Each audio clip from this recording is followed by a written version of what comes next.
maqola o'qib qoldim. Bir internetda. Bittasi yozibdiki, mana arzimagan tanga tinim boshqa bir odamni musulmon bo'lishiga sababchi bo'ldi deb.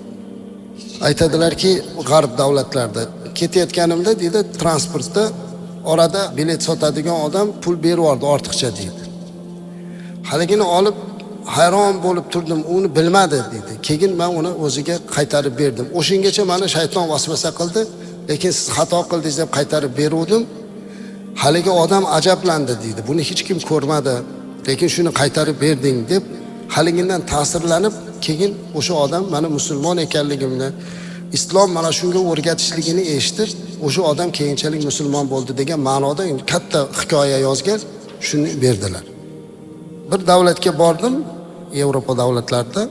Qarang, bir narsani ko'rdimda, o'sha kemaga chiqishlikda odam o'zini vijdoniga havola, shunda o'zi bilet olib chiqib ketaverar ekan. Lekin hech kim kelib seni bileting bormi deb tekshirmas ekan.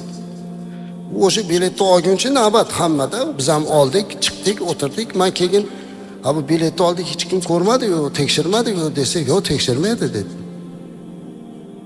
Qanday bo'ladi bunaqa desam, vijdoniga havola dedi.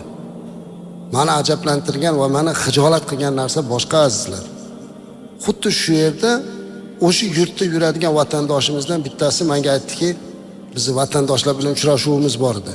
Shu vatandoshlar bilan uchrashuv qilganda shu narsani bir aytib qo'ying, bizkilar shu biletni olmay chiqadi. Bir kuni ko'rinib qolsa yomon xijolat bo'lamiz dedi.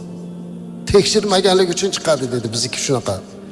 Men eshitib keyin o'shini gapirdim, birodarlar, sizlarda qilayotgan harakatinglar ummatga, millatga, yurtga baho bo'ladi. Bunaqa qilmanglar. Islom shuni o'rgatadi-da azizlar.